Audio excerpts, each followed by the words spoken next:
What are our cages? What's holding us back? It's because Jesus said that we are to go and make disciples of everyone. Not just a few, of everyone. So what are our cages? Is it pride? Why don't we share our faith at work? Why don't we share our faith in the community? Why don't we have our neighbors over?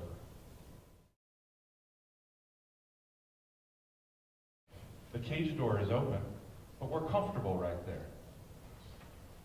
So here they are, freed from their slavery, just maybe a few weeks or months out of this cage. And they come out of this cage, and come with me, Antoinette. They come out of this cage, and they get halfway down the aisle here. It's like, oh man, this isn't comfortable to stand out here. And she's already dragging me back. This isn't comfortable to stand out here. I don't like standing this long. So I'm going to go back there to my stool in my cage. We should be stepping out of our cage as a church. Right? Jesus Christ opened the door, didn't he? But all too often, just like the Israelites, we tend to want to go back to that cage, don't we?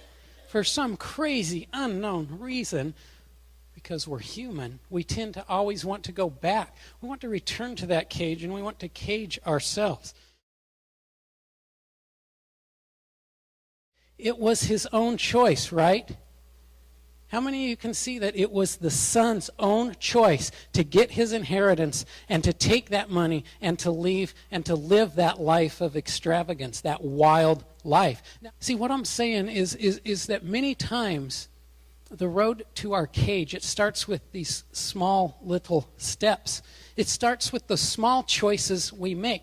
But many times those footsteps that look innocent enough, they start to get bigger and bigger and go to darker and darker places, don't they? They take us places that in the beginning we would have never intended to go.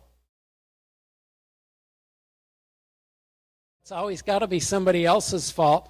So we blame others, don't we? We blame situations. Oh, it's my situation. If only I had a better upbringing. If only I had more money. If only I had better friends, I wouldn't be in this situation. We like to blame anyone or anything but ourselves. That only leaves one person keeping us in, and that's you, and that's me, and we like to do it all the time. See, every time we turn from God, we tighten our grip on the door. We tighten our grip on those bars. But see, the door is meant to be open. The blood of Christ and the power of the resurrection has busted this door open and arranged it in a way that it is supposed to stay open. So every time we climb in our cage and we're having a pity party or we're chasing our lusts or something, we grab this door and we're like, I'm in the cage, I can't get out. Oh wait, the door's open. Let me shut the door because I'm in this cage and no one can let me out. Now I'm stuck in the cage, aren't I? But the cage is meant to be open. So we got to reach back and we got to pull it shut. Every time we let go, it opens up.